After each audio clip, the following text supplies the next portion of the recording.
हे friends, कैसे हो सभी। स्वागत है आपका आज के एक और नए वीडियो में। आज का वीडियो आपके लिए होने वाला है बीए सेमेस्टर सेकंड के लिए हिंदी लिटरेचर का, हिंदी साहित्य का। तो शुरू करते हैं आज का वीडियो। आपको ये पीडीएफ टेलीग्राम चैनल पर मिल जाएगी, जिसकी लिंक आपको यहाँ मिलेगी, मतलब आपको इसकी लिंक डिस्क्रिप्शन बॉक्स में मिल जाएगी। तो चलिए वीडियो की शुरुआत करते हैं। आपकी फर्स्ट यूनिट है आदिकाल एवं भक्तिकाल सामान्य परिचय, जिसका पहला क्वेश्चन है आदिकाल के नामकरण की समस्या पर प्रकाश डालते हुए किन्हीं दो नामकरणों का औचित्य सिद्ध कीजिए। यह आपका पहला क्वेश्चन है। इसका उत्तर देखते हैं। आदिकाल का नामकरण हिंदी साहित्य में सर्वाधिक विवादास्पद रहा है, क्योंकि इस काल में वीर गाथा, धर्म संहार और भक्ति जैसी विविध प्रवृत्तियाँ मिलती है। विभिन्न विद्वानों ने इसे वीर गाथा काल कहा। रामचंद्र शुक्ल, बीज वपन काल महावीर प्रसाद द्विवेदी, सिद्ध सामंत काल राहुल साकृत्यायन और आदिकाल हजारी प्रसाद द्विवेदी जैसे नाम दिए हैं, जिसमें वीरगाथा काल का औचित्य इस बात पर आधारित है कि उस समय के प्रमुख रासो ग्रंथों में युद्धों की वीरताओं का चित्रण हुआ था। वही आदिकाल नामकरण को सबसे अधिक स्वीकार किया गया है, क्योंकि यह हिंदी साहित्य का प्रारंभिक दौर और इससे आगामी सभी प्रवृत्तियों, भक्ति, रीति आदि के आदिम या मूल बीज मौजूद थे। यह था आपका पहला क्वेश्चन। दूसरा क्वेश्चन देखते हैं। जायसे के काव्य में वर्णित लोक और परलोक की अवधारणा को स्पष्ट कीजिए। यह आपका दूसरा क्वेश्चन है। इसका उत्तर देखो। सूफी कवि जायसी ने अपने महाकाव्य पद्मावत में लौकिक प्रेम कथा के माध्यम से अलौकिक प्रेम की अभिव्यक्ति की है। लौकिक प्रेम के माध्यम से अलौकिक प्रेम की अभिव्यक्ति उन्होंने की है। उनके माध्यम में लोक, चित्तौड़ या संसार का प्रतीकात्मक चित्रण शरीर आत्मा के रूप में हुआ है, जबकि परलोक, सिंगल द्वीप या ईश्वर को परमात्मा, ये सिंगल द्वीप क्या है, श्रीलंका को सिंगल द्वीप कहते हैं ना, को परमात्मा ब्रह्म के रूप में दर्शाया गया है। राजा रतन सेन की पद्मावती बुद्धि या परमात्मा को पाने की यात्रा की आत्मा का परमात्मा से मिलन है। इस प्रकार जायसी ने सांसारिक प्रेम को ईश्वरीय प्रेम के लिए एक सोपान के रूप में प्रस्तुत किया, जहां लोक की कथा परलोक के संदेश को उजागर करती है। तो आपका तीसरा क्वेश्चन है, भक्ति काल को हिंदी साहित्य का स्वर्ण युग क्यों कहा जाता है। तो भक्ति काल को हिंदी साहित्य का स्वर्ण युग कहने के पीछे मुख्य कारण इसकी साहित्यिक उत्कृष्टता, दार्शनिक गहराई और जन जन को जोड़ने की क्षमता है। इस काल में कबीर, जायसी, सूर, तुलसी, मीरा जैसे महान कवियों ने ऐसी रचनाएं की जो जाति धर्म के भेदभाव से ऊपर उठकर सामाजिक समरसत्ता का संदेश देती थी। इन कवियों ने अपनी रचनाओं के माध्यम से मानवीय मूल्यों, प्रेम और समर्पण को सर्वोच्च स्थान दिया। इन सब कारणों से यह काल साहित्य, संस्कृति और दर्शन की दृष्टि से अभूतपूर्व बन गया। चौथा, निर्गुण भक्ति धारा की दो प्रमुख शाखाओं ज्ञानाश्रय और प्रेमाश्रय का परिचय दीजिए। निर्गुण भक्ति धारा के अंतर्गत ईश्वर के निराकार रूप की उपासना की है। यह धारा दो प्रमुख शाखाओं में विभाजित है। पहली है ज्ञानाश्रय शाखा, जिसके प्रतिनिधि कबीर हैं। इस शाखा के कवियों ने ज्ञान को मोक्ष का साधन माना, ब्रह्मांडमरो रूढ़ियों का विरुद्ध किया और गुरु की महत्ता पर जोर दिया। दूसरी ओर प्रेमाश्रय शाखा, जिसके प्रमुख कवि जायसी है। इस शाखा में प्रेम को ही ईश्वर प्राप्ति का माध्यम माना गया। इन कवियों ने फारसी की मसनवी शैली में प्रेम कथाएं लिखी, जिसमें लौकिक प्रेम के माध्यम से अलौकिक प्रेम की व्यंजना की है। आपका पांचवा क्वेश्चन है, कबीर की काव्यगत हिंदी विशेषताओं का उल्लेख कीजिए। कबीर की काव्यगत विशेषताएं उन्हें हिंदी साहित्य में एक अद्वितीय स्थान दिलाती है। पहली विशेषता उनका अखंड समाज सुधारक रूप है। उन्होंने जाति पाति, मूर्ति पूजा, तीर्थाटन और धार्मिक पाखंडों का निर्भीकता से विरोध किया। दूसरी, उनके काव्य में रहस्यवाद की प्रधानता है, जहाँ आत्मा परमात्मा के मिलन की अज्ञात सुंदर अनुभूति व्यक्त होती है। जैसे उनकी उलट बांसियों में। तीसरी प्रमुख विशेषता उनकी सदुक्कड़ी भाषा है, जिसमें राजस्थानी, पंजाबी, पूर्वी हिंदी और अन्य भाषाओं के शब्दों का मिश्रण मिलता है, जो उनके विस्तृत भ्रमण को दर्शाता है। आपकी यूनिट दूसरी स्टार्ट हो गई है।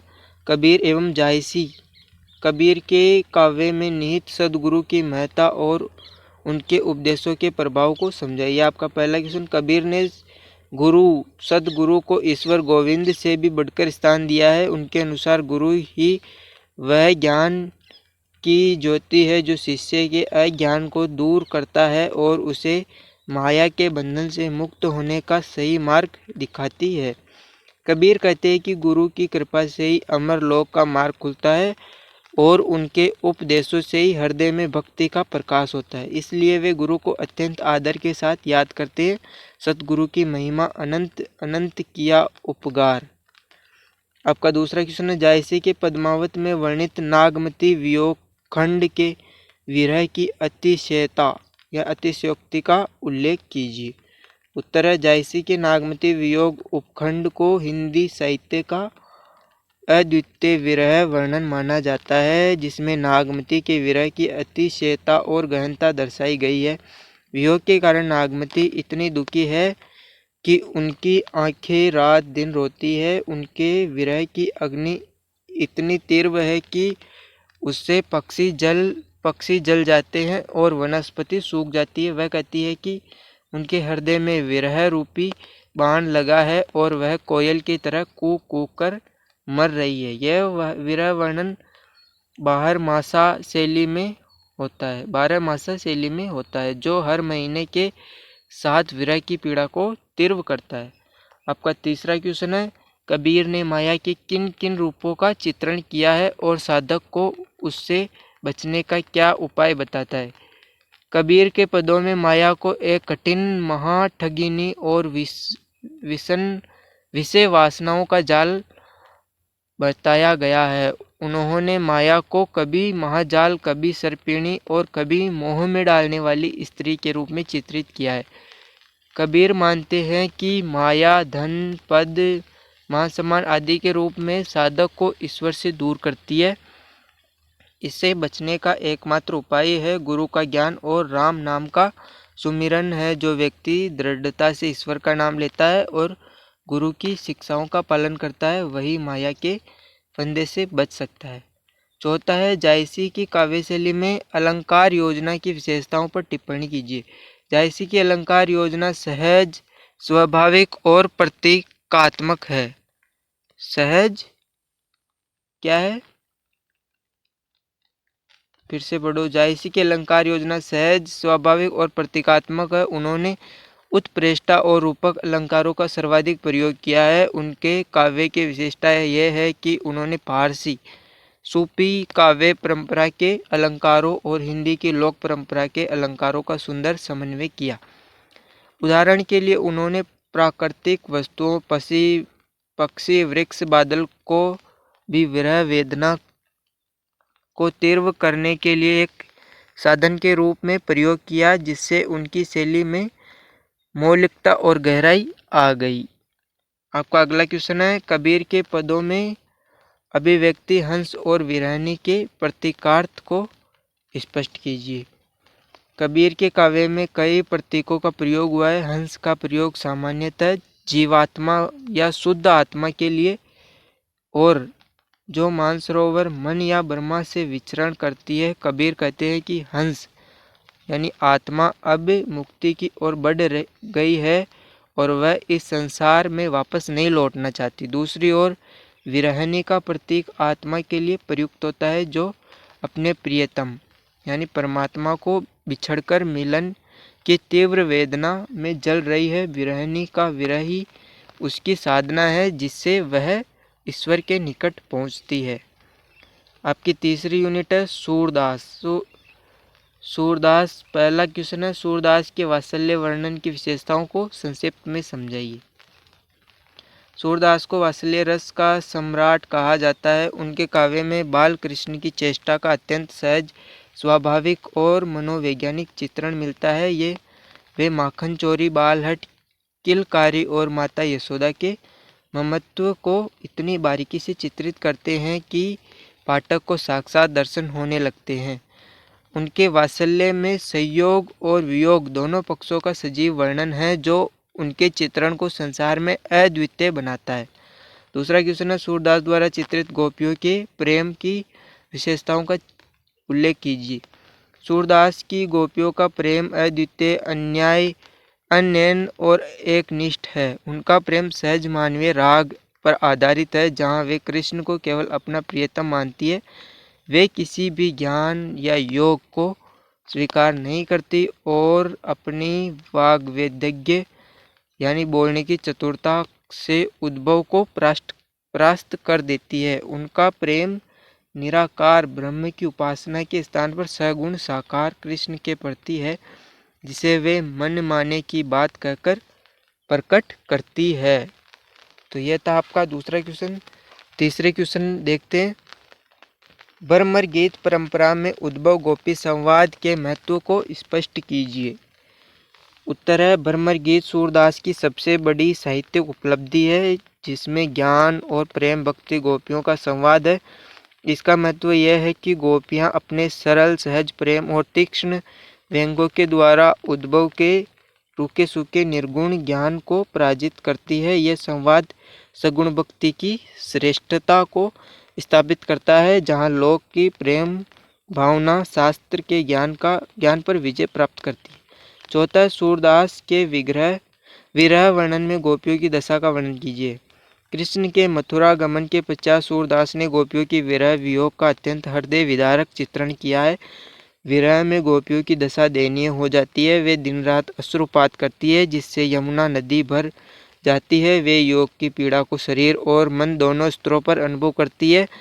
उनका विरह केवल बाहरी न होकर मनोवैज्ञानिक भी है, और जहाँ उन्हें हर जगह केवल कृष्ण ही दिखाई देता है, यह विरह वर्णन मार्मिकता और स्वाभाविकता के लिए प्रसिद्ध है।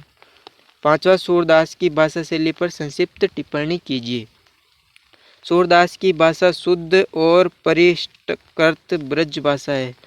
उनकी शैली की सबसे बड़ी विशेषता उनकी गेयता गाए जाने योग्य है। उनके पद विभिन्न राग रागिनियों में बंधे हुए हैं। उन्होंने अपनी शैली में उपमा रूपक, उत्प्रेष्ठा, उत्प्रेक्षा जैसे अलंकारों का प्रयोग किया है। अत्यंत सहजता से किया है, जिससे काव्य सौंदर्य बढ़ गया है। उनकी शैली में संवाद और मनोवैज्ञानिक चित्रण की प्रधानता है, जो उनके काव्य को जीवंत बना देती है। आपका चौथा इकाई है मीरा। मीरा के काव्य में विरह वेदना की अभिव्यक्ति किस प्रकार हुई है? मीरा के काव्य में विरह वेदना की अभिव्यक्ति तीव्रता और व्यक्तिगत समर्पण के साथ हुई है। कृष्ण को अपने प्रियतम और पति मानने के कारण उनका विरह अत्यंत मार्मिक है। वे अपने विरह को एक ऐसी पीड़ा बताती है जिसे केवल घायल ही जान सकता है। उन्होंने लोक लाज त्याग कर विरह की अग्नि में जलना स्वीकार किया। उनका विरह उनकी अदम्य मिलन की प्यास को दर्शाता है, जिसके कारण वे बैरागन बनकर घूमती है। मीरा की भक्ति भावना में प्रेम और विरोध के तत्वों का समन्वय स्पष्ट कीजिए। मीरा की भक्ति माधुर्य भाव की थी, जहाँ वे कृष्ण को सर्वस्व मानती है। इस प्रेम में निर्भीकता और विरोध का गहरा समन्वय है। एक और उनका प्रेम निश्चल और अटूट है, वही दूसरी ओर इसी प्रेम के कारण उन्होंने राजसी वैभव और रूढ़िवादी समाज का कड़ा विरोध किया। उन्होंने संतों की संगति की, जिसके लिए उन्हें विष तक पीना पड़ा। इस प्रकार उनका प्रेम ही उनकी शक्ति बना, जिससे उन्हें सामाजिक बंधनों के विरुद्ध खड़े होने का साहस दिया। तीसरा क्वेश्चन है, मीरा की वाक्यगत किन्हीं 3 विशेषताओं का संक्षिप्त वर्णन कीजिए। मीरा की काव्यगत विशेषताओं में सबसे प्रमुख है माधुर्य भाव की भक्ति, जहाँ उन्होंने कृष्ण को अपने पति के रूप में स्थापित किया। दूसरी विशेषता उनके पदों की स्वाभाविक गयता। उनके पद अत्यंत संगीतपूर्ण है जो आज भी विभिन्न रागों में गाए जाते हैं। तीसरी महत्वपूर्ण विशेषता लोक लाज और पारिवारिक मर्यादा का त्याग है। उन्होंने समाज की परवाह न करते हुए खुलकर भक्ति की, जो उस समय की स्त्री के लिए क्रांतिकारी कदम था। चौथा क्वेश्चन है, मीरा की भाषा शैली पर एक संक्षिप्त टिप्पणी लिखिए। मीरा की भाषा मुख्य रूप से राजस्थानी मिश्रित ब्रज भाषा है। उनके पदों में उनके जन्म स्थान मेवाड़ और उनके कर्म क्षेत्र वृंदावन द्वारका की भाषाओं का समन्वय मिलता है। इसके साथ ही उनके पदों में गुजराती शब्दों का भी प्रभाव देखा जाता है। उनकी शैली सरल, सहज, भावानुकूल और मधुर है, जिससे सच्ची अनुभूति की सरलता मिलती है। यह शैली उनकी भक्ति को जन जन तक पहुंचाने में सफल रही। मीरा के काव्य में राम रतन धन के प्रतीक के महत्व को स्पष्ट कीजिए। मीरा के प्रसिद्ध पद पायो जी मैंने राम रतन धन पायो में राम रतन धन केवल धन नहीं है, बल्कि यह ईश्वर के नाम रूपी अमूल्य धन का प्रतीक है। मीरा के लिए यह संसार का सबसे बड़ा धन है, जो जन्म जन्मांतर की पूंजी है और जो खर्च करने पर भी कम नहीं होता। यह प्रतीक मीरा को संसार के प्रति विरक्ति और ईश्वर के नाम पर पूर्व आस्था को दर्शाता है। उनका मानना यह है कि भौतिक संपत्ति नश्वर है, जबकि राम नाम धन ही सच्चा और शाश्वत है। आपका यूनिट 5 है 5, जो कि आपका लास्ट वाला यूनिट है। काव्य में रिक्ति यानी गुण से आप क्या समझते हैं? माधुर्य और ओज रीति में अंतर स्पष्ट कीजिए। काव्य में रीति का अर्थ काव्य रचना की विशिष्ट पद्धति या शैली से है, जिसे काव्य गुण भी कहते हैं। यह रस के उत्कृष्ट में सहायक होती है। माधुर्य रीति का संबंध श्रृंगार, शांत और करुण रस से है। यह चित्त मन को द्रवित और आनंदित करती है, जैसे सूर और मीरा में के काव्य में। इसके विपरीत ओज रीति का संबंध वीर, रौद्र और भयानक रस से है। यह चित्त में उत्तेजना, जोश और दीप्ति उत्पन्न करती है, जैसे आदिकाल वीर गाथाओं में। रूपक और उपमा अलंकार को उदाहरण सहित समझाइए। उपमा अलंकार में उप में जिसकी तुलना हो और उपमान जिससे तुलना हो में समानता या तुलना दिखाई जाती है, जबकि जिसके लिए सा, सी, सम जैसे वाचक शब्दों का प्रयोग होता है, जैसे मुख चंद्रमा सा सुंदर है। रूपक अलंकार में उपमेय और उपमान में कोई अंतर नहीं माना जाता, उन्हें एक मान लिया जाता है, अर्थात अभेद आरोपित किया जाता है, जैसे चरण कमल बंदो हरि राय। आपका तीसरा क्वेश्चन है, श्लेष और यमक अलंकार में मूलभूत अंतर क्या है? यमक अलंकार में एक ही शब्द एक से अधिक बार आता है और हर बार उनका अर्थ अलग अलग है, जैसे कनक कनकते 100 गुनी। इसके विपरीत श्लेष अलंकार में एक ही शब्द एक ही बार आता है, लेकिन संदर्भ में उसके अनुसार एक ही अधिक अर्थ निकलते हैं, जैसे रहीमन पानी रखिए बिन पानी सब सुन। यहाँ पानी के 3 अर्थ है, चमक, प्रतिष्ठा और जल।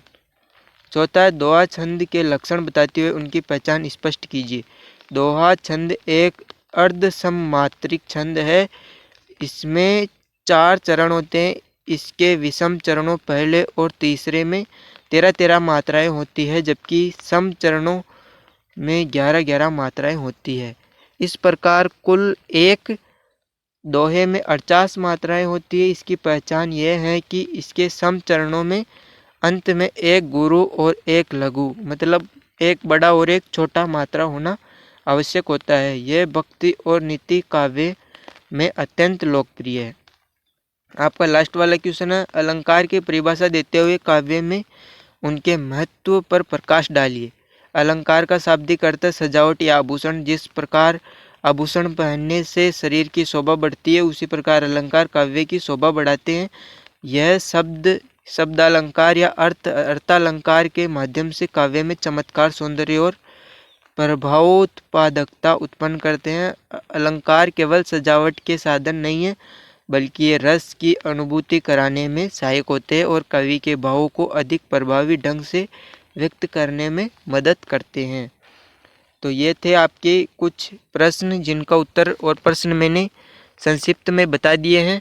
अगर आपको और क्वेश्चन चाहिए तो आपको नीचे छोटे छोटे क्वेश्चन मिल जाएंगे जिन्हें आप पढ़कर अच्छे मार्क्स ला सकते हैं। तो आज का वीडियो यही तक। अगर वीडियो अच्छा लगा हो तो वीडियो को लाइक अवश्य करें और पीडीएफ के लिए टेलीग्राम ज्वाइन करें, जिसकी लिंक डिस्क्रिप्शन में दी गई हुई है। वीडियो देखने के लिए धन्यवाद।